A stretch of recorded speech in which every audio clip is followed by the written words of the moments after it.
the smoke-filled clouds of the 303, all the way down to the 505. This is the Dro Bro Show with Remo Bitch, Grimx, and Soul Doja. Yeah, the Dro Bro Show.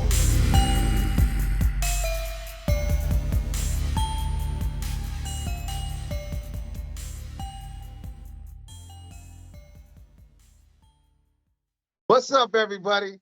This is Mr. Vicious, Remo Vinci, and we are back with episode 19 of the Dro Bro Show. And as usual, I'm back with my fellow Dro Bros, Grimx and Soul Doja. Say what's up, fellas. What up, everybody? 19 up in this, BZ. How's it going? 19 episodes, y'all. We're almost creeping up on 20. We got a big one next week. Have both y'all jacked up this week, thinking y'all we're doing it next week already. But here we are, and we got a special one for y'all today, like we do every week. I spend a lot of time in the future, man, so I forgot the present. We were on episode 19. Hey, living in the future is better than living in the past, they tell me. So that's cool with me. But the key is to be in the present. I like that. That's beautiful. That's good stuff. How y'all doing? It's called. It's a gift. Exactly. Y'all doing okay this week? Yeah, I didn't blow off my hands. No fires made or nothing. I celebrated my Independence Day. Hell yeah. Grim, you get your firework on, Grim? Yeah, we did. I also got to hang out with Brandon and stuff this weekend and my family, so that was cool. Did he light any fields on fire? No, I don't even think he lit fireworks this year. Yeah, he learned his lesson. He's like, yeah.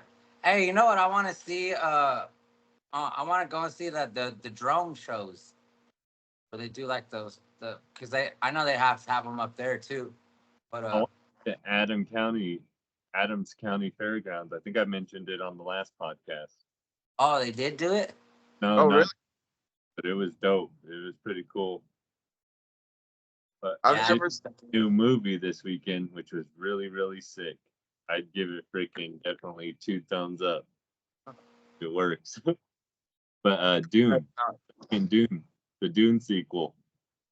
If you guys haven't seen that movie is freaking sick. It's dope. What? You liked it? Well, I also got to see a new movie this weekend, or this week rather, the Back in Black Amy Winehouse movie. And that was pretty good, bro. I was very impressed with that. I can't wait till we cover Amy in one of our episodes, because I'd like to dive into that a little bit more too. How old was she? 27. She's part of the 27 club, bro. There's a bunch of them, bro, that all died at 27. It's crazy. Yeah. But I'm not saying nothing. Yeah, well, that's another episode for another day. But today, we got another special one for y'all. Grim, why don't you let them know what we got cracking today? We got the king of rock and roll, Elvis. Now, that might be disputed, because some people say that he technically stole rock and roll, which gets the whole thing, his first song, for those of you who don't know, what was it?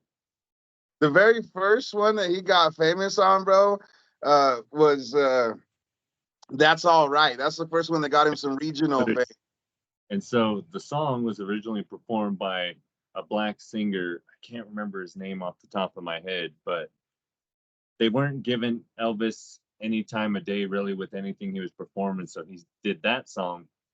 And when he did, that song was later featured on the radio almost a week later, and he became an overnight sensation.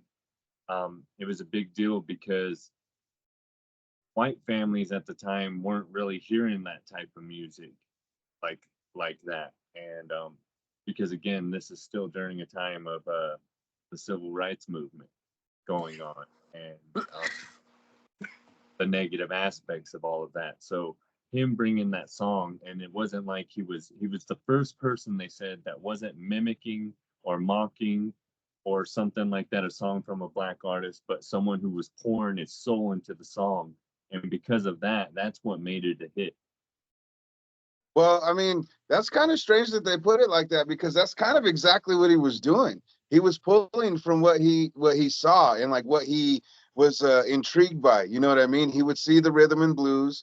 He would see the country's influence around him, the country and western, because they were two different genres at the time. It wasn't just country western; it was country and western. You know what I mean?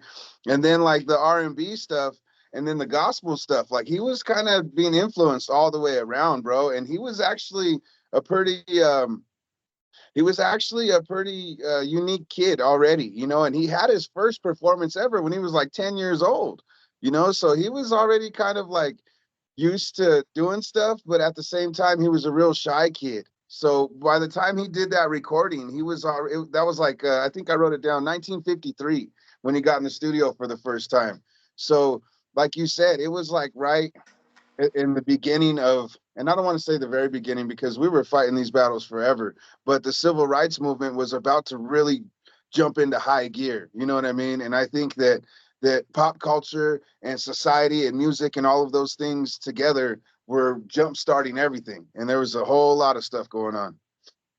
Go ahead. Huh? Oh, those are my I fault. I thought you were I saying. have nothing. I have nothing to say. Yeah, no, I don't know. But my mom is actually a huge Elvis person. So shout out, Ma. I love you. How you doing? But I tried to get a little bit of info on it as much as I could myself, so I could try to do it some justice. But from what I saw, he was like talked into the guitar. Like he was, it wasn't something that he was choosing. His mom took him to the hardware store there in Tupelo, and Tupelo, Mississippi is where he was from. And in the hardware store, he was trying to get something different. I can't remember what it said that it was, but it wasn't a guitar. It was some other kind of it wasn't even an instrument, actually. It was something totally different. And she didn't have money for whatever it was that he was asking for, and the guitar was like $7. So I mean, at the time, which it was still probably pretty expensive, but that's all she could afford at the time. So he got talked into the guitar, and he learned to play by ear. Into He never was able to read music or sheet music or anything like that. He played everything and learned everything by ear. He got married when he was 13, and he forged his parents' signature on the thing because he was all in love with some chick back then, and it was kind of crazy how that worked. But I think that dissolved right away. I think once it came out about all that, the parents did something about it. You know what I mean? uh, Yeah, I'm But not seeing nothing about so Elvis, it was saying he because obviously he moved in to Memphis when he was a child still, and they say that his musical influences were the pop and country music of the time, the gospel music he heard in church, and at all night gospel sings he frequently attended, and the black R&B he absorbed on the historic Beale Street as a Memphis teenager. yep. And like that's the cool part about it, bro. Is like I know Elvis gets a lot of flack, like how you kind of alluded to in the beginning about like taking things or stealing genre or whatever. I don't necessarily feel that way. I feel like Elvis was the personification of the melting pot that we are. You know what I mean? I felt like he was getting all of that kind of stuff, and he was mixing up the gumbo in himself, because it's all about the music, right? It's all about the sound and the feeling. And he was well, taking what look at. was sounding good and feeling good, and he was trying to give it back. I Or And mean, this, he performed his literally his dying day. Like, yeah, bro, like you know dude, what I mean? He dude was loved music. You know. I was he saying the salad bowl, depending on your perspective. Yeah. I mean, obviously, there's good points and bad points to every one of us. You know what I mean? None of us are perfect people or whatnot. And Elvis, was the first of his kind, you know, of like this global phenomenon, a singular person. You know what I mean? Like Frank Sinatra was a big star, but he wasn't fucking Elvis. You know what I mean? And then like the next thing to come like that was freaking Michael Jackson. You know what I mean? So Elvis was like Hmm. a first of his kind, Like a major icon, you know, like a like global icon, exactly. yeah, You know, and he yeah, because Or even fainting. like you're. Oh, go ahead. Oh, he's the first guy that women were fainting at his concerts. yeah. And you know, like he always had like a unique flavor and a unique Hey, style about him. I was hearing that like even in school, like when all the other dudes are wearing jeans and t-shirts and shit, like this dude was wearing like flamboyant colors and slacks and dressed to the nines because he always knew he was gonna be a star. You know what I mean? Like he was manifesting that shit way before it ever even happened, you know? hey, remember how he learned how to do those dance moves from Forrest Gump? There's a oddly like to me it seems kind of odd that there's a few ties to Tom Hanks with Elvis because of the Forrest Gump, because of the Oh new yeah, I didn't. actor that just came out, and there's a couple other things too also that come But up for me. But Michael Jackson as well, since you mentioned him, since Michael was married to his daughter. you're right, you're I mean, right. Cage too. A lot of similarities there. But Hmm. something I'd like to add, as I think I mentioned it in the interview podcast I did with you, Remo, is that my grandma, who was my Sunday school teacher till I was 10, when I found out from my great grandma, her mother, later on in life, that my grandma and my great aunt Sandra went and seen Elvis in Wichita, Kansas when they were teenagers. I couldn't believe it because knowing my grandma as I knew her, and she's a woman of faith all the way till the day she died. That's all I ever knew. She only ever listened to gospel music. She only ever talked about the Bible. She only ever talked about God. That's like her whole life. And so to hear that she went to Elvis was very, very surprising to me. But Elvis did a lot of gospel music. He loved the Lord. He was a big, you know, man of faith. But the Yes. controversy, you know what I mean? So that's why I was kind of like a little shocked with the whole sexually provocative dancing and Yep. how TV wouldn't show him from the waist down because they felt like it was too provocative. Bro, this I dude was thought. getting, check this out, Doge. I wanted to tell you this because I thought you would trip out. But this dude was getting letters sent to the fucking FBI about him causing a like an uproar about the dancing and about provocative shit with the little girls, bro.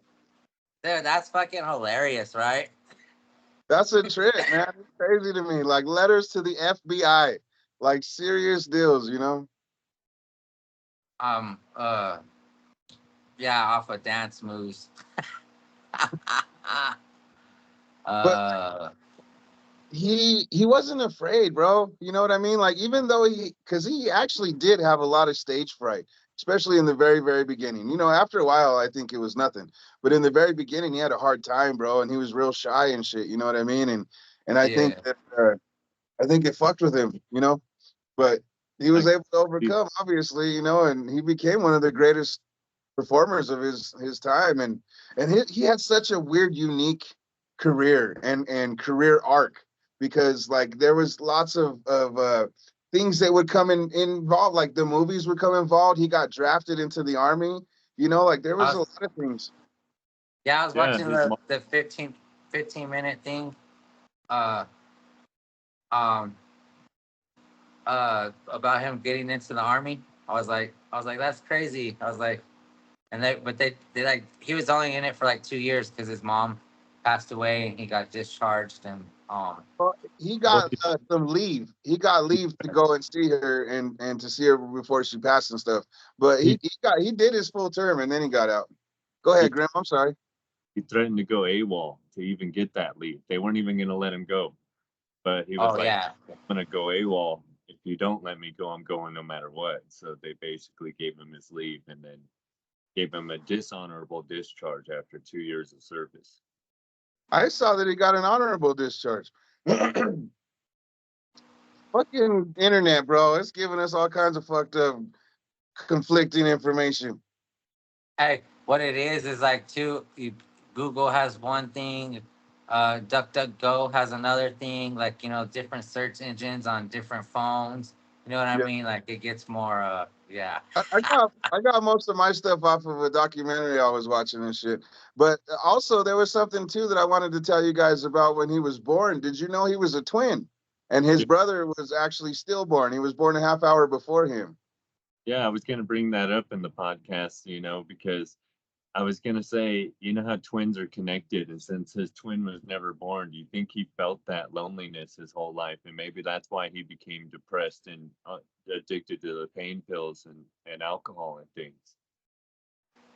Damn. I don't know, but that's very, very interesting. Um, he was a big he was very much against drugs and alcohol and everything for a long time, for a pretty significant amount of his career. It wasn't until the army, I think, when things started tripping out. He got introduced to amphetamines in the army, and that kind of changed things for him a little bit. But man, I didn't even think about the whole twin connection there, and having that missing piece. That probably did affect him in ways that he didn't even realize, and all of us didn't realize either. Obviously, that's Right. kind of cool. Well, like somebody we know, his grandfather, he's a twin, and he's had stories about kind of he went in and out of the mental hospitals and kind of without when his twin passed away and stuff and went crazy kind of for a little bit. Wow, damn, that's some interesting stuff, man. Yes, so like that connection with the twin, yeah, that's probably did haunt him. That's a trip, man. Um, So have funny, you guys? I heard that today. I didn't know it before, but obviously, in trying to do the research real quick, since like we touched on earlier, Yeah. Doge and we were a week ahead. But So I'm trying to get some research in. I actually heard it on the documentary I was listening to because I got to listen to three different ones real Yeah. quick. And on that particular one, it did talk about that, and it said that his brother was stillborn, who was born 30 minutes before he was. Yeah. Yeah. Um, I was gonna ask you, where did I have it written? Oh, did you see that he had Native American blood in him? He had two grandmothers that were full-blooded, great grandmothers, further down the line. One was Cherokee, and he had some Creek in him also, but one was full-blooded Cherokee. what? That's pretty cool. Excuse me. I didn't see that, but I wouldn't Hey, be. and he did karate too. Well, that was another thing that he learned in the army. And like that was something that he kept with him for the rest of his whole life, bro. Obviously all of us, once we got He, introduced to martial arts and stuff, we've all kind of kept it with us. But he trained with Ip Man. I don't know if I saw that. That's the wrong episode. Next week. Next week, Doge. Oh shit! I was I was waiting for you to catch on. That was awesome. But did you guys know also that this dude was constantly being told like he wasn't good enough, that he wasn't gonna do anything, and that he didn't sound good, and like he was in a lot of shit in the very beginning when they were like dogging him out, bro. They weren't giving him the time, and he just kind of like steered the course. He kept going, kept doing the shit that he wanted to do because he was like we were kind of talking about earlier. He was mixing genres and mixing sounds and stuff like that, and they we're hating on that shit. He wouldn't get a lot of play on like country radio stations because he sounded too black, and he wouldn't get a lot of play on some of the like R&B stations and shit like that because he was a white dude. So like he kind of had a rough go at it, bro. And I think he bridged the gap a little bit. I think he was one of those first big like there's a few of them honestly, bro, that I think like bridged the gap for the racial equality when it came to the sound, to the feeling of music, because people tend to like drop some of their shit when you reach them with the sound, when you get them with that and you hit them right here, they drop some of those things that are holding them back, like the racial bias or whatever it may be. You know what I mean? And I feel like he was a big, big factor in that, bro, for all of us. I don't think us as a society would be where we are today if it wasn't for people like Elvis. You know what I'm saying? Yeah, exactly. And others, like Buddy Holly and Richie Valens, also breaking that line. Yeah. Uh, What down? What is it? Nothing, nothing. so I want to know if you guys knew. So getting into some beef, did you know Hey, that he with Dolly Parton for a while, and it really didn't have anything to do with him, and it's what ended up. I think he punched his manager in the face over it, and might have even fired him at that point. So, anyways, they were trying to buy a song from Dolly Parton that Elvis wanted to sing, but I guess the manager wanted the full rights to it, and Dolly wasn't going to give it up because it was like one of her main jams. Like she was willing to let him sing it, but she wasn't going to give up the rights to her whole song to him. And this guy really pressed the matter and caused Dolly to have issue with Elvis. And then when he found out about it, he ended up like punching his manager in the face and stuff. This is something I heard from a while ago, but I never heard that story, bro. That's crazy. But in the documentary I that I saw, it definitely did say something about how once they started pushing him and getting like as much shit as they could recorded, they were getting songs from whoever, and they were having everybody sign this same kind of deal where they would get like they would give up a third, I think, of their rights to him. You know what I mean? For whatever songs that he would record and shit. Like that was part of the deal. And that all a lot of that came from that fucking Colonel Parker, bro, the dude that became his manager. We haven't really talked about him yet. But yeah, he's the one that the Tom Hanks character is based off of in that new movie. The This dude was a shisty dude, bro. Like he was a terrible, terrible businessman, and he fucked up a lot of Elvis's shit. You know what I'm saying? reason why Elvis never got to go to Japan when Elvis always wanted to go to Japan. he was he was trying to study and learn samurai art. Like Bushido. Is that true, or are you bullshitting me? Yeah, Bushido blade. I know he was fascinated with Japanese culture. He loved the look of it, the feel, the whole Eastern culture. He liked all of it.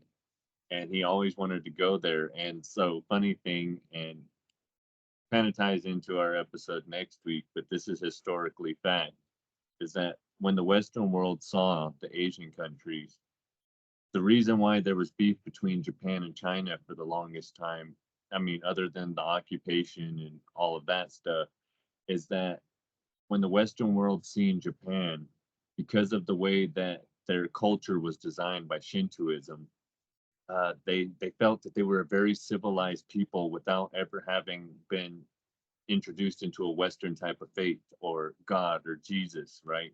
And for these people to be as civilized and cultured as they were fascinated by it because in their eyes, they considered everyone else basically like indigenous peoples. And so that's where the whole weak men of the East and the sick men of Asia and all of that talk came from Japanese through the Western travelers. Interesting. But You made me think of a couple other things. I'm just writing notes. Duly noted. Oh yeah. but yeah, so I mean, he wanted to go, from what I understand, he wanted to travel the world. The manager wanted to keep control of him and wanted to keep him here in the United States. And Well, did fun story, wasn't he like stuck in Vegas? yeah, for a while. And That was like at the end though. You know what I mean? That was right when things started to boil over. But before we get to that point, like there was a couple other cool, interesting facts about like some of his younger days that I wanted to bring up real quick. You know how he's always associated with this pink Cadillac? Do you know where it came from, and do you know the story behind the pink Cadillac? So he had a different Cadillac, and they were driving to gigs. This was in the early days before he got like real big and well known everywhere. This was when he was more of a regional star, and they were going from like different spots in Tennessee and Texas and Louisiana doing little regional shows. Anyway, they were on the way to one of those shows, and the car fucking blew up, caught fire, and burned the fuck down, bro. and he had to get a new car, so he ended up getting this new one, and he got it off of that. The first big hit that he had, it wasn't that That's All Right. That's All Right is that regional hit that got him some buzz, right? But the first big hit was the Heartbreak Hotel.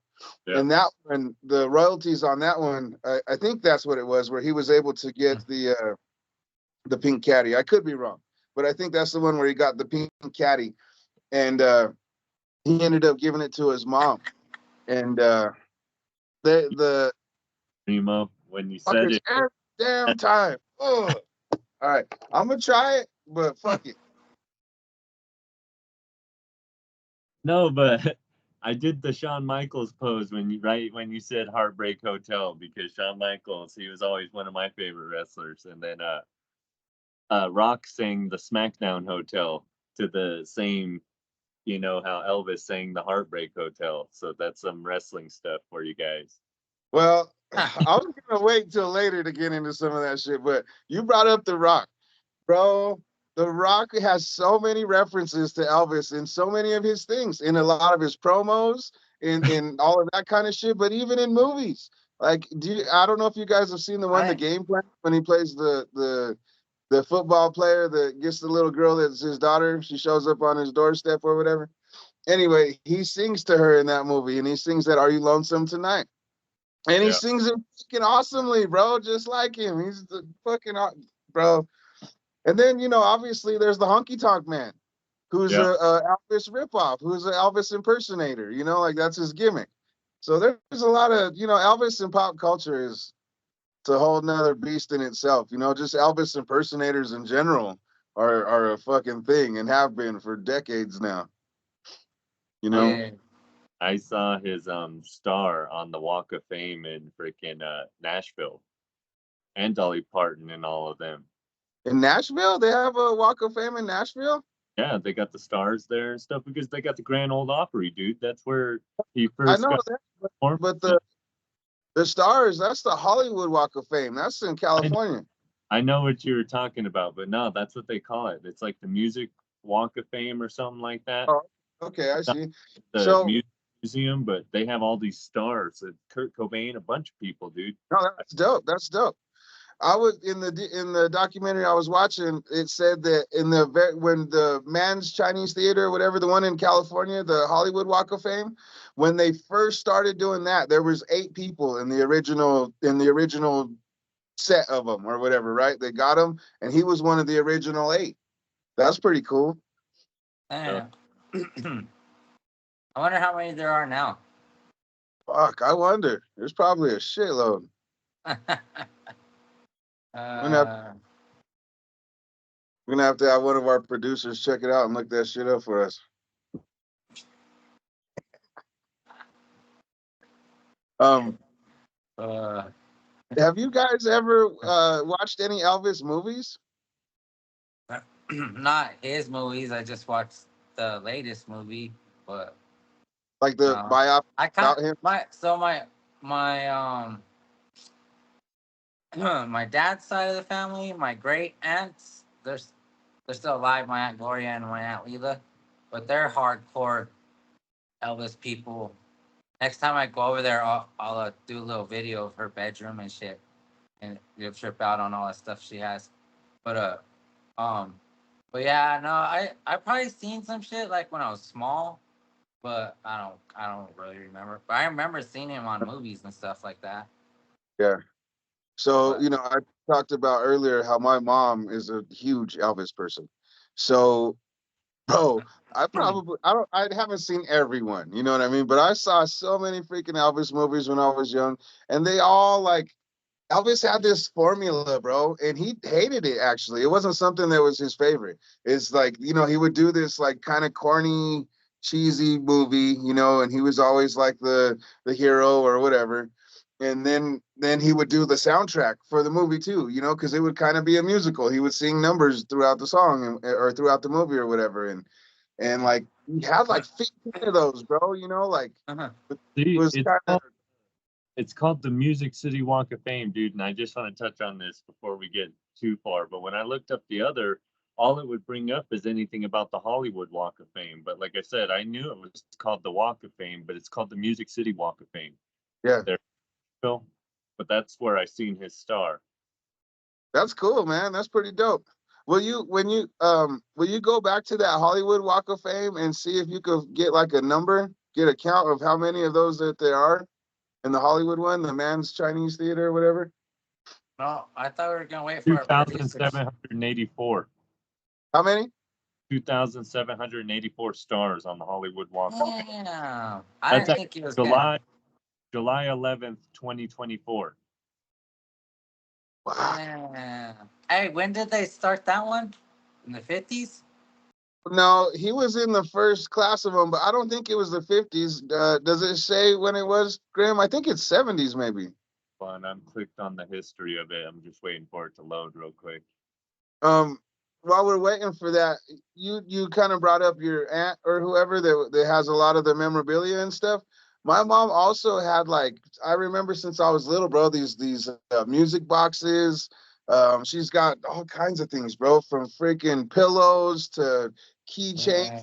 magnets to everything. My Yeah. son was Elvis for Halloween one year. I Hey, mean, that's how we know what to buy them for. She gets an Elvis calendar every year. yep, Both of them. It's like a inside joke our family does.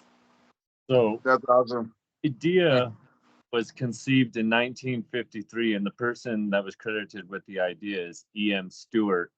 But from 1953, it wasn't until 1955 that the basic tenets of the proposal were agreed upon, and then in February of 1956, they had a proposed rendering of a star, and then it was between the fall of 50 or the May of 56 and the fall of 57 that they were selecting the first two honorees.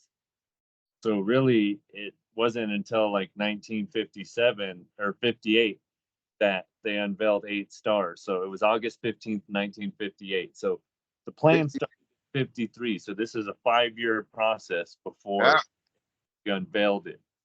wow, that's And quite. it was $1.25 million, and it worked out to be $85 per front foot to be paid by the adjacent property owners.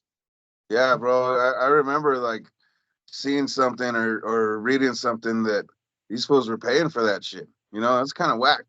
I thought those were based off of merit. You know, like they earned a Hollywood walk, star on the Walk of Fame or something. These motherfuckers are buying that shit. That's whack. Hey, maybe we could buy one. I know the Dope Bros. We'll have uh, we'll, all our we'll feet. put we'll put our money together just for the Dro Bro because independent probably costs too much. But I think this is a perfect segue for the Dromit. Well, start us off there, Grim old buddy, old pal. I got some Unleashed Alien and freaking Stragava or whatever on the cart. Okay, Doge. Look at he's over there lighting fireworks again. You go ahead. Well, with the cart, I still got the Picasso from our 4th of July Green Dot sale that they had over at Skunked. They got more sales going on now still, so if you're in the Thornton area, go peep them out. And for the cart, I mean for the flour, I got a little bit of sherbet cream pie still and some super boof. It's pretty good stuff. Doge. So my flour that I'm smoking on is called Pinata Mix, and then my live resin I'm smoking on. It's just a little bit left, but some green crack. Oh hell yeah! Mhm. At that in a minute. Well, here's to you.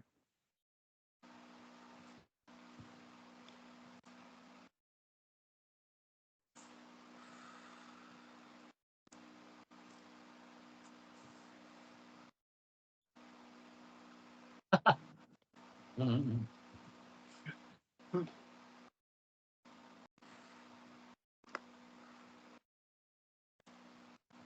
And fuck this shit. Bringing uh, You gonna jump by your head? Fired up. That is the week. In the dromant of the week. So back to Elvis. One thing we haven't brought up yet is Graceland. Elvis actually was able to. I think this is the one. I might have had it fucked up earlier. I think the Heartbreak Hotel, that record. I think that's what got him the Graceland, Yeah. and he was able to move his family there and stuff. He came from real poor upbringing. You know what I mean? His dad was kind of wasn't very ambitious from what I understand. He didn't really seem like an underachiever, and the mom kind of held it together. It seemed like, I think the dad even did a little bit of time when Elvis was young too, because he forged a check or something like that. I saw. Um, but Damn. yeah, Did, but did, you, anyway, did you hear what you just said? but He forged the check and he did jail time. yeah, The Jailhouse Rock. Hmm. is that I, where it I comes from? I know some forgers.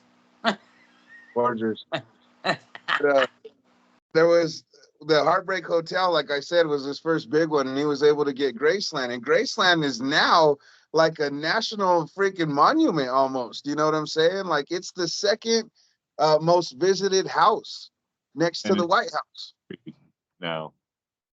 That as well. uh, oh, go Sorry, He's ahead. what? he's buried there as well. Well, he wasn't originally buried there. He was Yeah. buried at an actual cemetery, but somebody tried to break in and steal his remains and shit like that. So they had him and his mom, because he was buried with his mom or next to his mom. So they had them both dug up and brought to Graceland. So now they're in Graceland now. Yeah. Well, he died Is in he? as well. Did And he? Well, he was found unconscious in a bathroom floor in Graceland. He died at the hospital, but um, I didn't know this at the time, but him and Priscilla were divorced, and it yeah, was a girlfriend of his that actually found him. yeah.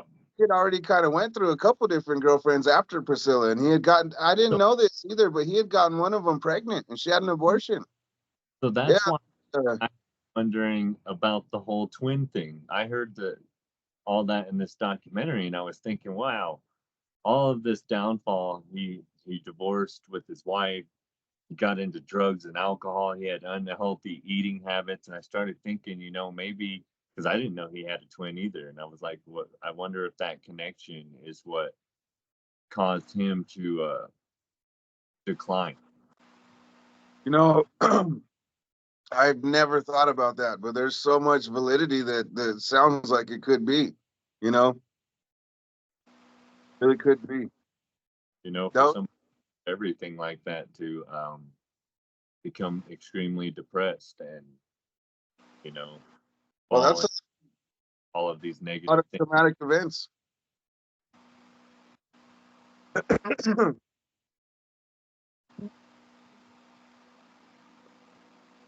I would So be, I wanted I to would be, talk something before we continue on, because something I feel that we only touched on but really haven't talked about is his movie career.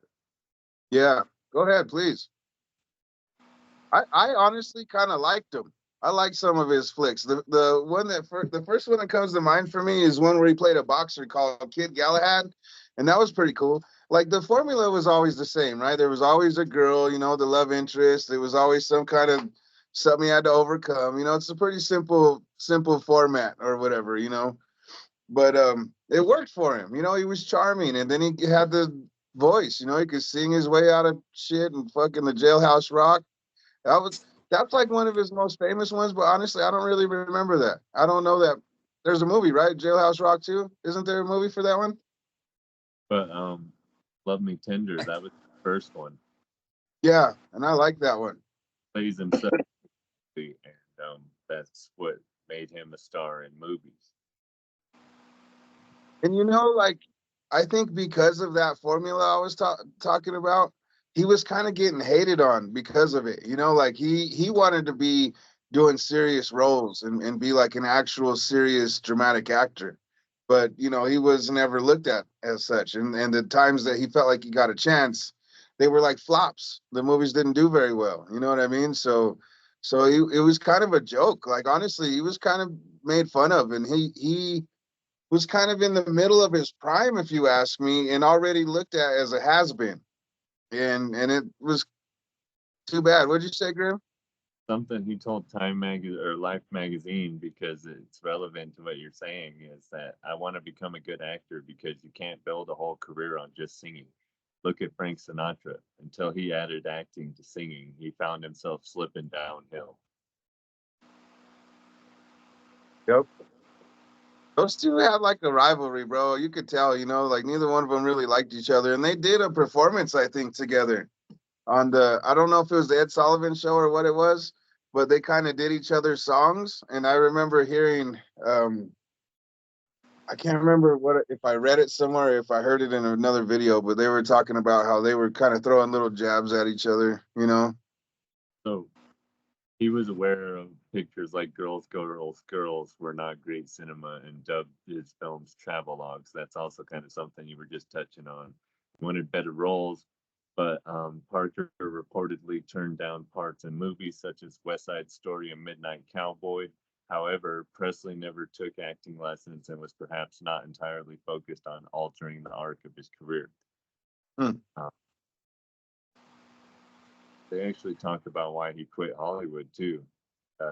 Is, um, by the end of the decade, Elvis had become bitter that his high hopes for dramatic film roles were not working out and complained about the drop in quality of certain films, as well as his belief that the manager, Colonel Tom Parker, was more interested in making money than credible movies.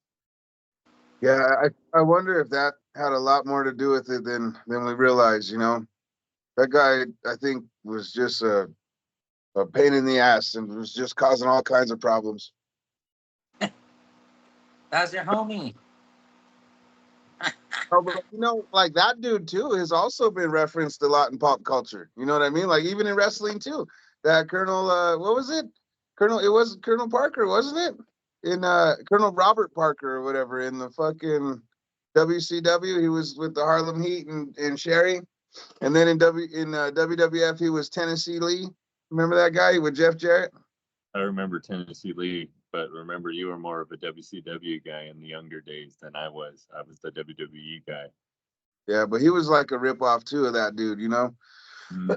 And then we talked about Tom Hanks. That's the character he plays in this movie, and I don't know if you guys have seen it or not, but you could see there too how this was a shiesty dude, bro. This dude was not the best guy. Who, Tom Hanks? No, Tom Parker. There he goes. But Elvis was a polarizing figure, bro. Like it reminds me of like Beatlemania and like how Michael Jackson, like just the crazy hysteria that people would throw themselves into, when they were around this dude and to get a glimpse of him. It's just so crazy to me, bro. Like how could you ever get used to anything like that? Like that's gotta be crazy pressure too. Oh, yeah, there was also something too, like in the very beginning when he first got with that Colonel Parker, one of the things that he did that I thought was kind of cool actually is he took the other performers off of the shows and had it where it was just Elvis. Just the performance was just Elvis, and it made him seem larger. You know what I mean? Like larger than life, and how he was above all these other people. Take out the competition without even acknowledging them, kind of thing. You know what I mean? And that yeah. was kind of That's cool. I thought that was neat. that is kind of funny. That's because he Also, was the king. yep. King don't And farm also, farm with nobody. when he was in the army, um, he donated his whole salary to charity and bought everyone in his unit, I think it was, or maybe even more than that, their second uniform. That was kind of cool. I thought that was generous of him. That So was something I had here in my notes that I thought was kind of interesting. What did you say, Grim? something I was reading right here, it says, as Presley set the artistic pace, other artists followed. Presley, more than anyone else, gave Oh no, that's not what I was looking at. But it changed. Right here. Accompanying Presley's rise to fame, a cultural shift was taking place that he both helped inspire and came to symbolize. The historian Marty Jezer wrote that Presley began the biggest pop craze since Glenn Miller and Frank Sinatra and brought rock and roll to the mainstream culture. But the funny thing is that him mentioning Glenn Miller, uh, since I graduated from Fort Morgan, most of my family's out there. Um, Glenn Miller grew up in Fort Morgan. It's the boyhood home Miller. Really? I didn't know that. How about that? Excuse me. I also wanted to bring something up too. Now that just popped into my mind. His like style, and we kind of talked about how in the beginning he would wear certain things when he was still in school and whatnot. But throughout his career, like Elvis was kind of like one of those fashion icons too, kind of. You know what I mean?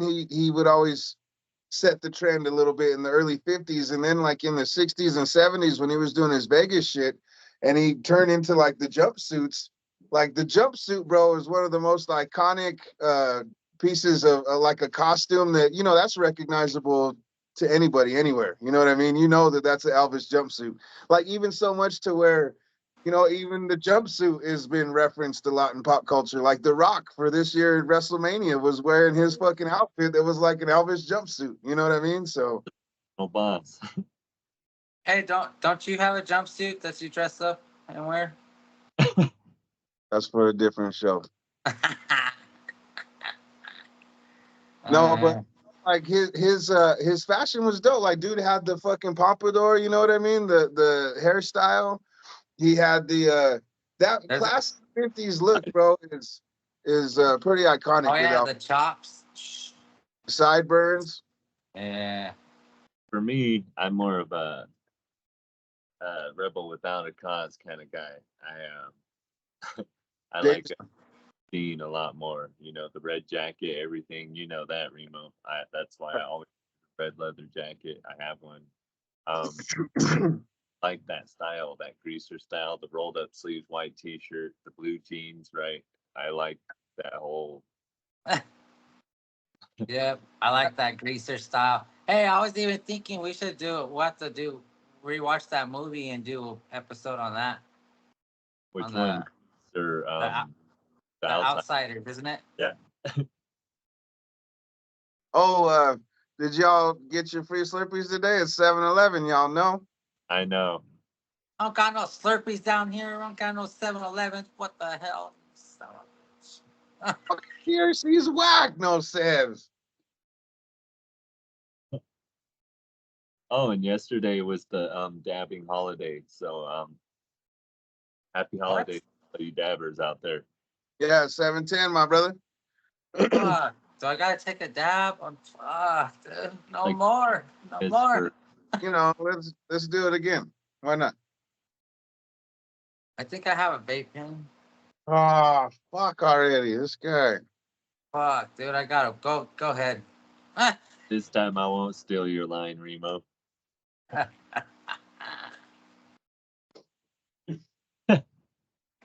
And that has been the second drillment of the week. That's funny. This is not a wrestling podcast, That's but everything tight. So they have a wrestling. They have a dab holiday. My bad. Go ahead. They probably had specials all over town, huh? On dabs. Yep, all over town. He's all sad. I was saying this is not a wrestling podcast, but everything reminds me of wrestling one way or another. So when you were saying about stealing my line, it reminded me of Billy Gunn when he goes, and if you're not down with that, we got 2 words. And how they had to do it for it. Yeah. It's just fun.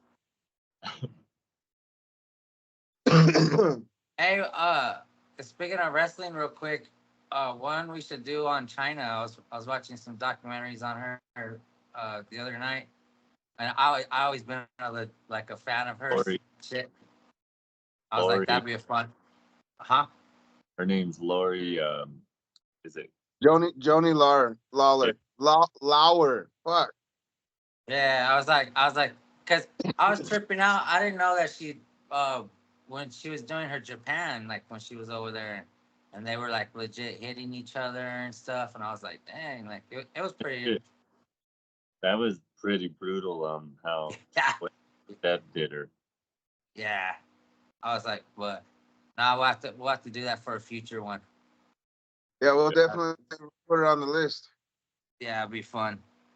Duly noted. Uh, See, So people, we come up with the ideas with the podcast why we are podcasting. I That's just when want, the Like a well-oiled machine. yeah. You guys know, is blue Elvis's favorite color, or he just uses blue because of the blues? For blue Christmas, blue suede shoes. I mean, you know what I mean? I was thinking about that today. How I don't he, know, but I don't know, but there might be something to that. You know that Blue Christmas, bro. When we get to our songs here in a little bit, obviously none of us picked that one. That's why I'm gonna talk about it right now for a second. But that song is special to me, bro, because when my dad died, it was 4 days before Christmas. You know what I mean? So fucking, I remember that Christmas, dog, or that that night that he passed away. I remember looking up at the stars and I was singing that song. You know what I mean? Like how crazy. funny you So I bring it.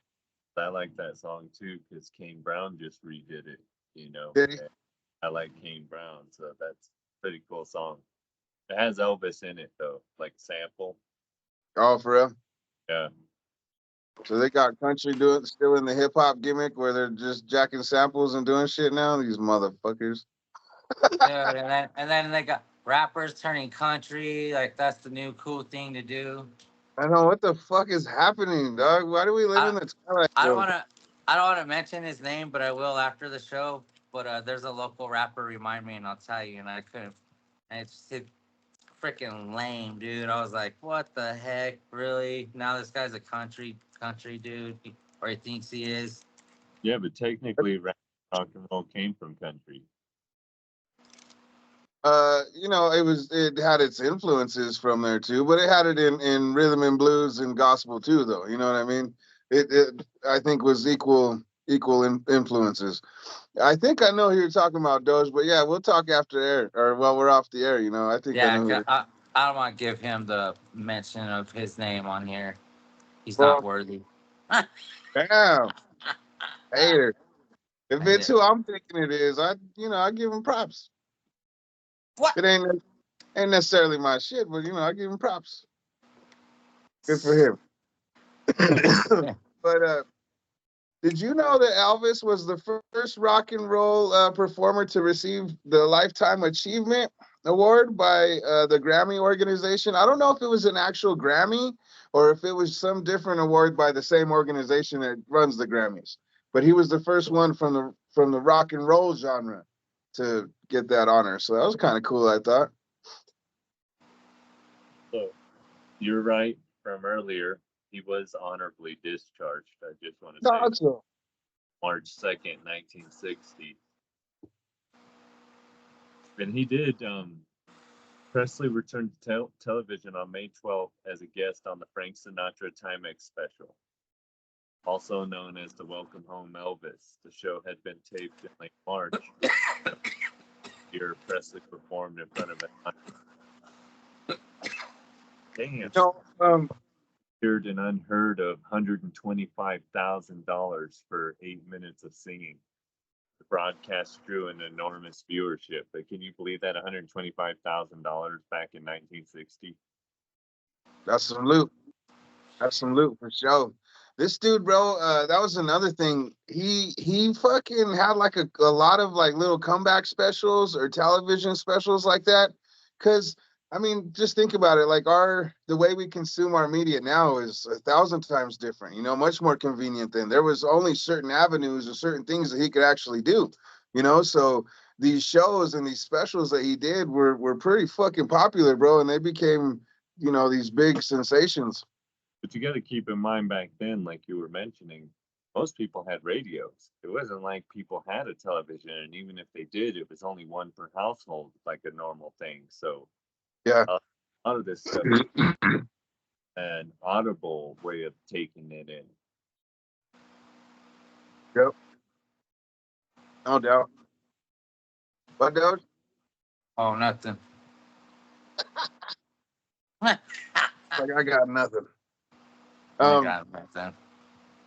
we But didn't really talk about it earlier, but in those first records that like were big hits, like the "Don't Be Cruels" and the "Love Me Tenders" and shit like that, he had this backing group behind him. These dudes called the Jordanaires, bro, and they were fucking tight. They had like these cool harmonies down. You know, the I think one of them was one of the Crickets, like the Buddy Holly dudes. You know, I can't remember who they all were, and I saw all their names too when I was watching this documentary earlier, but I but I want didn't write it down. to I'm bring up sorry. Go ahead. the GI Blues as well when I mentioned the blues thing, and I get that part is referencing the blues, but also because I got the GI Joe tats. I had never seen that movie until recently. I watched it with my mom last year, I think, the GI Blues, and that was a pretty good one. You know, there a lot of them are the same, but the Viva Las Vegas, that movie is one of my favorite Elvis ones. Girls, Girls, Girls, the one you brought up earlier. There's the Acapulco. What is it? What's the Mexico one? Some Acapulco. I can't remember what that is. Blue Hawaii is another one. That's a good one. Um, That's the one that they're playing on that movie called The Dancing One with Patrick Swayze. I think of the name. Dirty Dan. Oh, Yep. Isn't that what the sister is singing when she's singing the song? Isn't it from Blue Hawaii? yeah. Oh, I know what you're talking about. I Uh, don't know the what she's singing in the little talent show thing. I don't know. but I wanted to mention though that Johnny Depp in Crybaby kind of always reminded me of him. That's his interpretation of kind of like an Elvis. You know what I mean? Yeah. Like an Elvis mixed with the James Dean, I think, Yeah. like you were talking about earlier. That definitely pulls from that rockabilly era. Yeah, speaking of rockabilly, that's kind of the term they had for it at the time. But that came from what was the first guy that kind of was just like Bill Haley? Great Bill Ball. Haley Comets? I'm sorry. It wasn't the Great Balls of Fire. No, that was later, huh? No, that's Jerry Lee Lewis. Yeah. He's a little bit different. He wasn't really necessarily rockabilly, was he? Maybe he was. I don't know. But the one I'm thinking of is the guy that does 1, 2, 3 o'clock, 4 o'clock rock. That Uh, dude.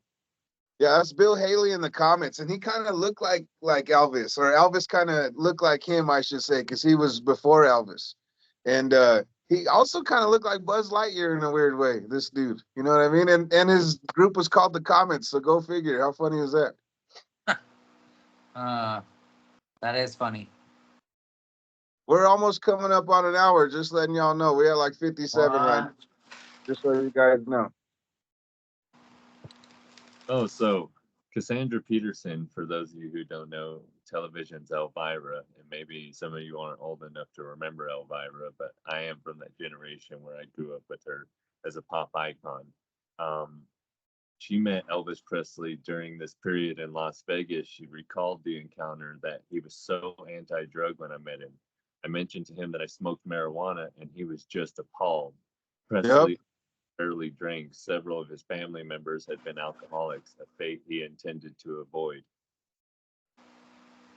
Thank you for bringing that up because that is definitely something that I saw there, bro. And like that's like what I was alluding to earlier. You know what I mean? Like he was so anti all of that.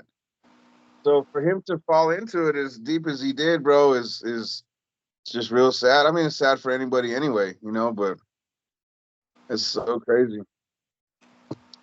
I'm looking right here. It says that he's obviously one of the best-selling music artists of all time, but his sales are estimated around 500 million records worldwide. That's a trip, bro. That is so crazy. He holds several records, including the most RIAA certified gold and platinum albums, and the most albums charted on the Billboard 200, the most number one albums by a solo artist on the UK album charts, and the most #1 singles by any act in the UK singles chart. That's pretty dope. Oh yeah, and Donald Trump awarded him the Presidential Medal of Freedom in 2018. Did you see that? Uh-uh. Yeah, I thought that was kind of crazy. Funny you bring up Trump because I'm looking back on tour and meeting Nixon because Presley had his life threatened. Okay, so Presley returned to the International early in 1970 for the first of the year's 2-month-long engagements, performing 2 shows a night. Records from these shows were issued on the album On Stage in late February. Presley performed 6 attendance record-breaking shows at the Houston Astrodome. In April, the single "The Wonder of You" was issued, a #1 hit in the UK. It topped the US adult contemporary chart as well. Metro Goldwyn Mayer (MGM) filmed rehearsal and concert footage at the International during August for the documentary Elvis, That's the Way It Is. Presley was performing in a jumpsuit, which would become a trademark of his live act. During this engagement, though, he was threatened with murder unless 50,000, equivalent to $392,000 in 2023, was Yep. paid. Presley had been the target of many threats since the 1950s. Without knowledge, the FBI took the threat seriously, and security was increased for the next 2 shows. Presley went on stage with a Derringer in his right boot and a .45 caliber pistol in In his his face. waist, but the concert succeeded without any incidents. Yeah, Yeah, that's so crazy. that's American right there. I mean, like this dude, honestly, it kind of reminds me of John Cena, bro. Where it's like how they loved him and they hated him like equally. You know what I mean? All at the same time. And he always got a reaction no matter what, but it wasn't always positive. You know, Yep. he was.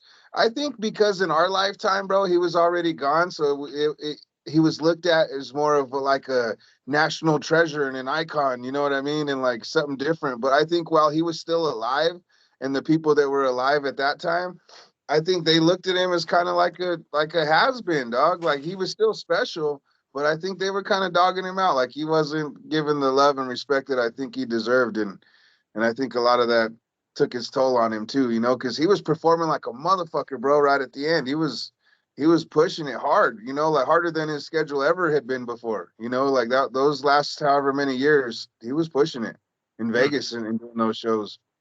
Well, and then it like showed in the movie how homeboy was just pumping him up with drugs and shit, and that stuff ain't good for your heart. You know, Right. always that artificial adrenaline and all that stuff. You know. Yes. So they dubbed it as a heart failure. Most people do associate with drug use and the unhealthy eating habits that he had, but and due to the way that he was found and the nature that he was found. Um, But he was also already suffering from glaucoma, hypertension, liver damage, and a colon enlargement. yep. This dude, like his eating habits and like you were talking about, like all the lifestyle, bro, like it was taking its toll on this dude's body for sure, dog.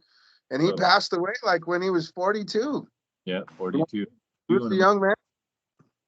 Since I mentioned Nixon, right? When he met Nixon, he told Nixon that the Beatles, whose songs were he regularly performed in his concerts during that era, exemplified what he saw as a trend of anti-Americanism. Presley and his friends previously had a 4-hour get-together with the Beatles at his home in Bel Air, California, in August of 1965. Paul McCartney later said that he felt a bit betrayed. The great joke was that he was taking illegal drugs and look what happened to him.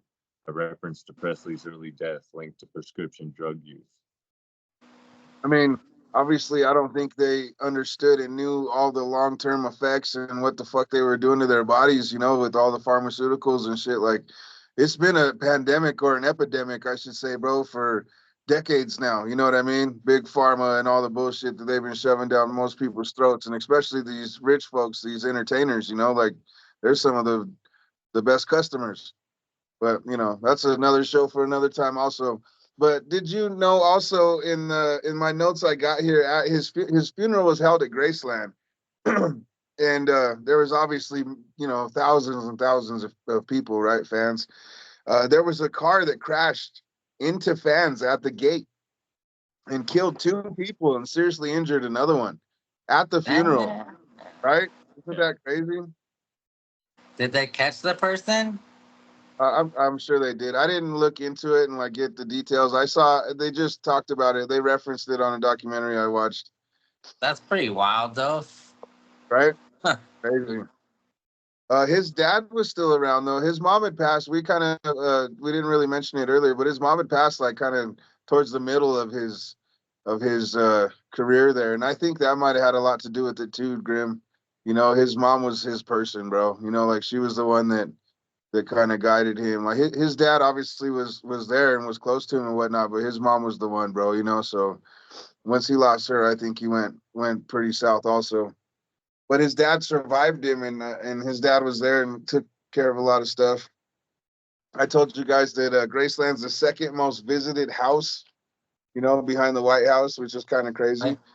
What they say that you can't go into the, I think the master bedroom or the master living area or something like that. I don't know, That's but what. he was found in the bathroom. I know that. That's where the girlfriend had found him. Well, That no, was the with the whole to the nature of the way that he was found. That's become the ridicule of why he passed and the drug abuse and all of that. Yeah. So, no, any final thoughts, Doge, before we get into our songs? so did he fake his death? So that has been a Huh. controversy and like one of the things. I don't Huh. know. I have no idea. I And don't think so. I don't. um, I was gonna say because they were saying that those certain parts of there's a couple parts of the house that are blocked off that you can't go to and at great, and they say that because that's where he stays at still, and that's the like the conspiracy or whatever behind it, wild theory. So, given what we said about his manager, Parker, um, I wouldn't be surprised if he did because, like I was saying earlier, how he didn't let him travel. He basically held him back. Yeah. I could see him wanting to do something like that. But as far as like the health issues that Remo mentioned earlier, I feel that he probably did have an untimely passing. Yeah, I think just the life caught up to him, you know. But we're already coming up on an hour and 8 minutes, so let's quickly get into our songs here. Doge, what was the first one you got? uh I don't know. I got Devil in Disguise. Is that the first one you got? Oh yeah, because I see many devils in disguise. What was that? Oh, The green crack. That's what it was. This is yeah, the yeah. green. This is the crack green talking. green crack in the pinata mix. He's having a Uh, fiesta over there. Look at uh, fire it up, fire it up. no, there's a couple of songs, but I couldn't find the names of them. But I heard that "Devil in Skies" real quick, and I was like, "Oh, this is kind of cool," like the lyrics to it and everything. So that's why I Yeah, picked that one. It was just kind of like a sporadic pick, but spur of the um, moment. I like that one song though. Still, that's a good song. and the other one, I like how they ended the movie with him singing that song and stuff, and like he did that performance and he sang that song. I think at his last performance. Oh, The Devil in Disguise. yeah. Or Oh, no, really? not that one. Oh, your second one that you picked. Yeah, my bad. I got ahead of the game. Yeah, don't jump the gun, fucker. Wait for that. Ah, But no, I like the Devil in Disguise, and that's one of his older ones too. Like, I don't mean older like one of his first ones. I mean one more of while he was an older guy. You know what I mean? He recorded yeah, that. the album cover looked different, like from his stuff too. I was like, oh, all right. Yeah, and that's also around the time frame of one of the ones that I picked. So I thought that was cool because Elvis, to me, there's a million songs, right? Like you could pick anything. Grim, what was your first choice? the Heartbreak Hotel, which we talked about. And the reason why I like that one, it's definitely associated to wrestling. I've always thought Shawn Michaels and the Heartbreak Hotel, you know what I mean? And that game, that in your house when they do those weird finishers and stuff, and he'd be like that, and the freaking bed would fall on the guy behind him, and it said Heartbreak Hotel with the shining lights. Plus, the fact that I mentioned, that The Rock during the Attitude Era sang the SmackDown Hotel to the song. So it's always been a song that resonated with me strictly more because of my wrestling influence. This is not a wrestling podcast. Uh, You can tell we got the itch to do another hot tag. Shit. But I feel you, bro. I feel you a lot. But the reason I like that one is because when I was watching the documentaries too, they talked about it how different it was at the time. You know what I mean? Like it had like this slower feel to it, but it had like this crazy distortion, and they also did the something to with the bass was sounding more like percussion. You know what I mean? The double bass. That's when they were doing it, the slap bass or double bass kind of thing. And it just sounded really fucking cool, dog. So we also talked about how that was his first big hit. So that's pretty dope, man. I like that one. That's a good pick. My first pick was Crying in the Chapel. And I again, I brought up my mom a couple times. She's always been a big Elvis person. So I've had Elvis around me since I was born. I've heard his songs, watched his movies, the whole thing. But his gospel stuff, my mom's always loved that stuff. So, I've also got a lot of that influence. And this one in particular, bro, is my all-time favorite. I think the way he sings it, I think the lyrics in this one, same thing, like it's just all important to me, dog. It's pretty significant. And I want to do a version of it. I want to record a version of it and give it to my mom. So you got it coming, ma. What's your second one, Doge? Or before we get into that, have you guys heard any of his gospel stuff? I haven't heard either of the songs you guys mentioned, to be honest. I seen the one that they talking about it a lot in documentaries and the stuff I've been reading. So, but I don't think I've ever heard either one of them. Maybe if I heard them, I might be able to tell you, yeah, I've heard that. But no, I don't think I recognize the names. Okay. do you like that "Crying in the Chapel" song? Because you're always crying in the chapel, confessing your sins, you sinner. I'm gonna pray for you, my brother. I'm gonna pray for you. Yes, because I see too many devils in disguise. Yep. Yeah, you No, need so to pray. We all need the prayers, my brother. We all need them. But um, Oh no. what was your so second one there, Doge? my second one was the "Can't Stop Falling in Love."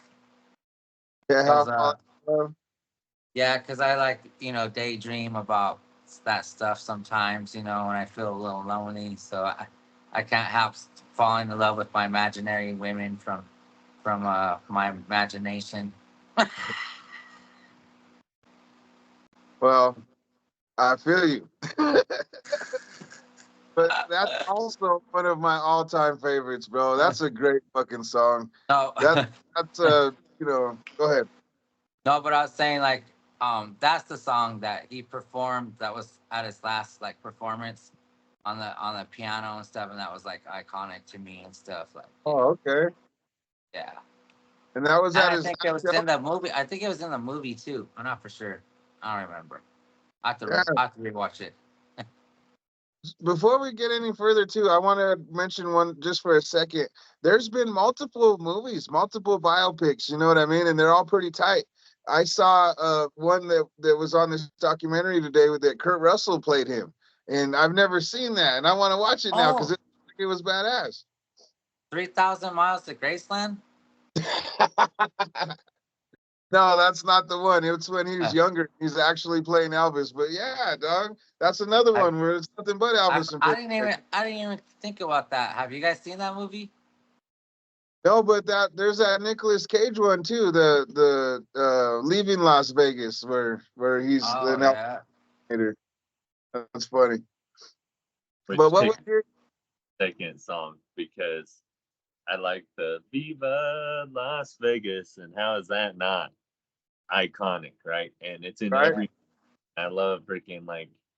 I grew up on National Lampoon's Vegas Vacation, and I want Yep, to make and Remo and Soul both know this is a big part for me is Fear and Loathing in Las Vegas. You know what I mean? I always think of that, and I love that movie.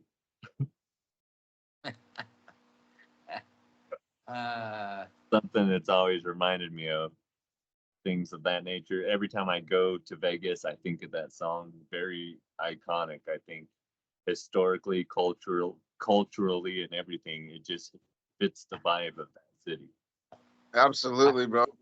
I wanted to pick that song too. Honestly, I was hoping that you guys would pick something from that kind of a cloth. You know what I mean? Because he has a few of those, but that one, just because of Vegas, bro, like it has a life of its own. So that's dope. And that movie too, like that whole thing, that whole package there is very iconic to me because that movie too is pretty dope. I don't know if you've seen it or not, but it's pretty dope. Um, yeah. Uh, Vegas, Las Vegas. Yeah. Shit. Well, my Well, second what song, happens in Vegas stays in Vegas. apparently you're still in that's Vegas. Look, he's over here. He's that's like, my ah. second favorite Vegas slogan. The Viva Las Vegas is the first one. uh, the, uh, the Vegas Chronicles. huh. My Shit. second song that I picked was Suspicious Minds. And man, to be honest with you, it was so hard because, there's a million of them. There's so many Elvis songs, and I could have picked any one, but this one, for whatever reason, just jumped out to me because, like I was talking about with your first one, Doge, this one was also towards like one of his comebacks. You know what I mean? Like he was already kind of written off, and he came back and he had all this shit and had this whole orchestra behind him and the backup singers, and this song like it just runs the whole gamut, dog. Like he really goes all out in it. You know what I mean? And I feel like it's a good song. It's a good all around song. And if you ain't toe tapping or feeling that shit, dog, like I don't know. I don't know. You know what I mean? Yeah. So, Yeah. and there's so many of them. There's like I said, a million of them. There was like if we had a list of honorable mentions, we would be here for a while still. Because there's so many great iconic songs. Yeah. The Love Me Tenders, Jailhouse Rocks, the Blue Suede Shoes, the fucking all of them. I like the polka salad.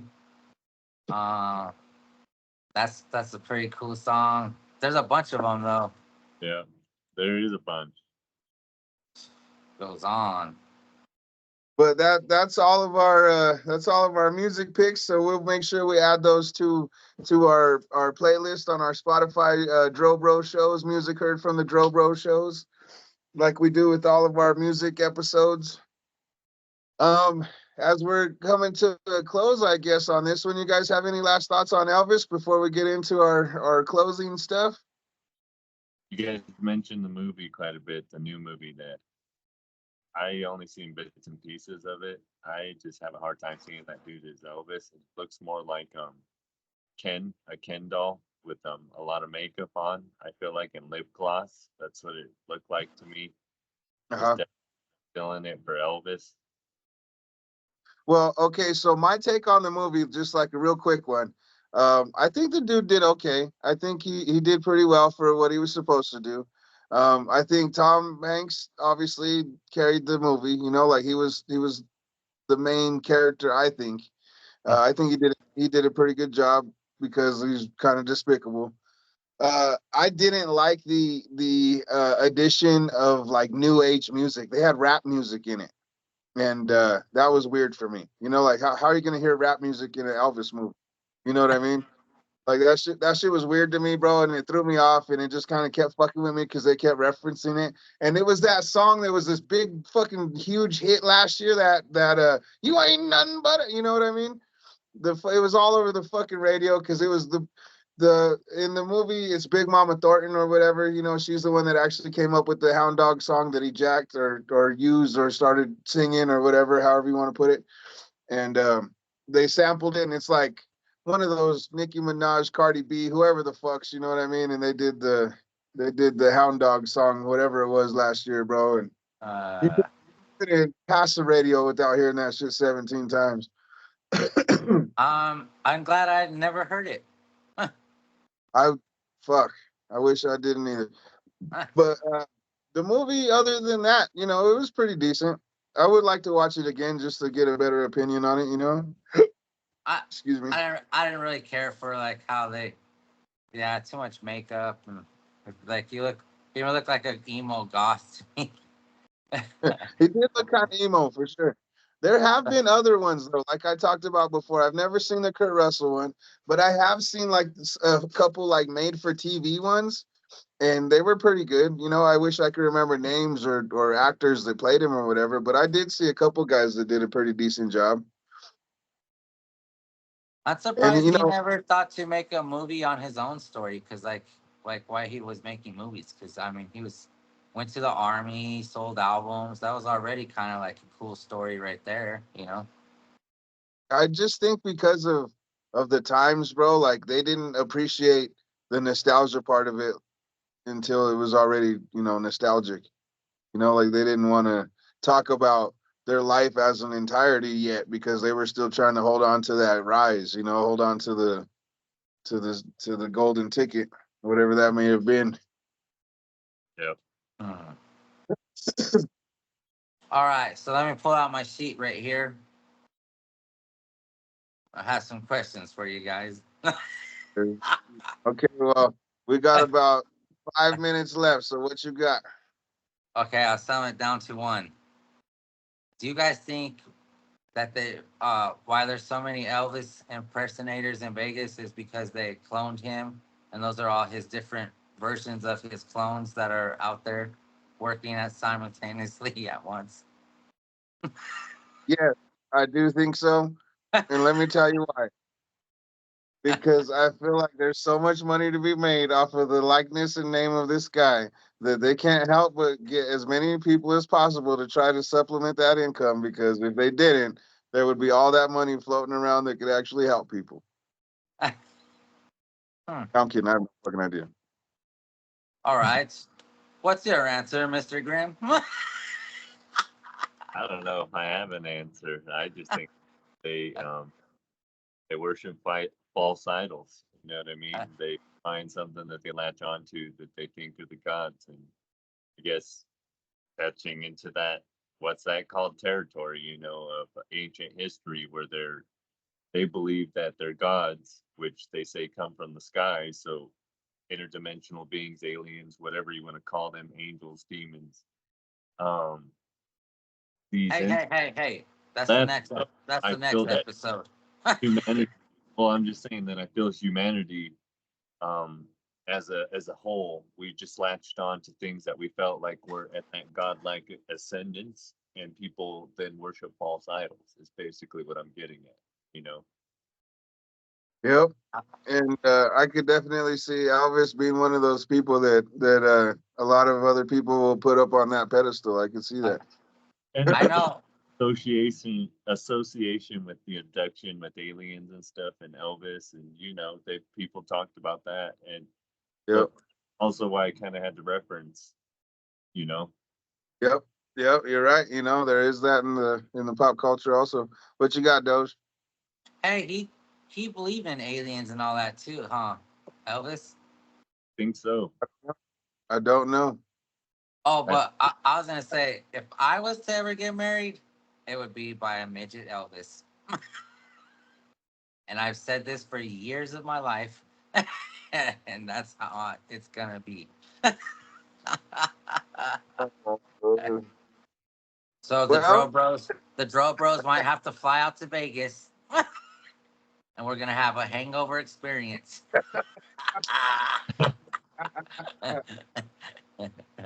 Oh no, we're gonna lose Grim. We're gonna have to go and find him. Fuck. Have to Oh shit, huh? to come back. Oh man, I I'm bet. gonna, I'm gonna get my face tatted. We're just not going to Thailand. If you guys want to get married there, I'm not going. Oh shit. We're not going to Bangkok.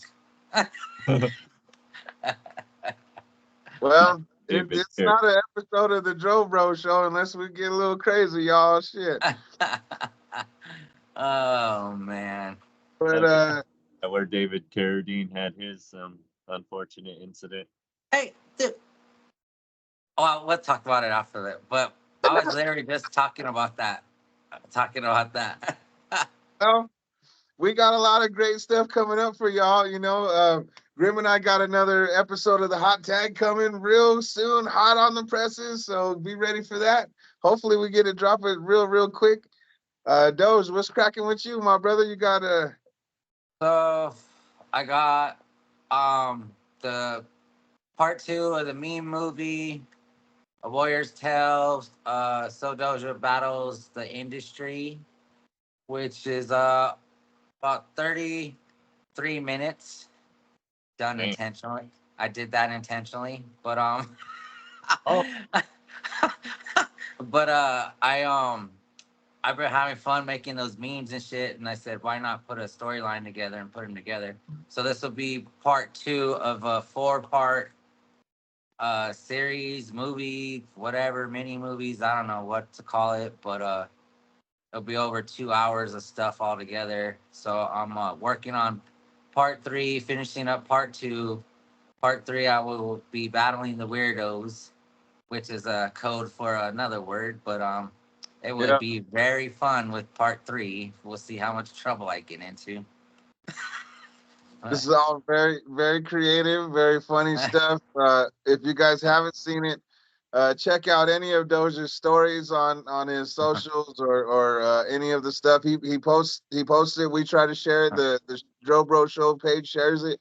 We'll definitely try to get it out there, but it's good stuff. It's funny stuff. So check it out. And Grim, what be, else you thinking? be on the lookout for episode 2 of what's that called?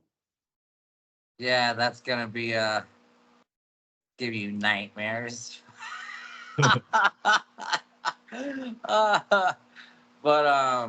like the other side, the paranormal activity or whatever you want to label it, it's kind of interesting and kind of crazy in here. Different stories of this stuff, like I've been checking out this guy lately, Mr. Shout out to Mr. Ballin. He basically did everything off of his phone and shit and telling stories, and man, some of those stories are pretty horrifying, but Military. Did you know that? yeah, he's a Navy SEAL. Yeah. Yeah.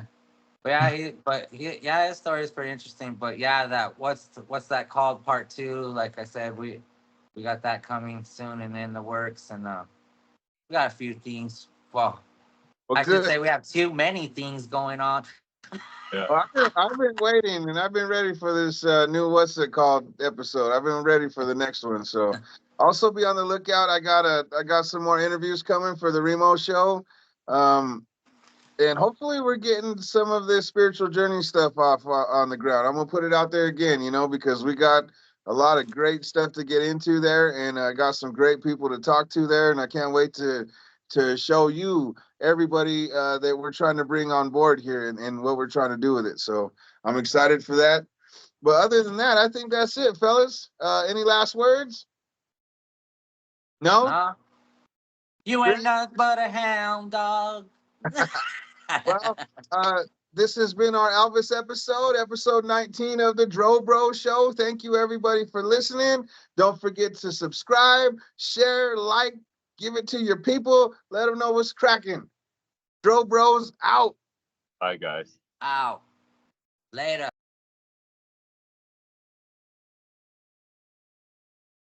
Hey, what's up, y'all? we forgot a couple things, so I wanted to mention a few things before we finish the whole episode here. But the first thing I wanted to say is my mom would kill me if I did not say the reasons why she loves Elvis so much. So for one, it's because he loves the Lord, and two, because he loves his mama. So there you go, Ma. I knew you wouldn't be happy if I left that part out, so I had to make sure I got that in. And also, we forgot to give our salute to all the butt wipes. So all of you out there that are just trying to be good people and trying to help your next man out, trying to make their life a little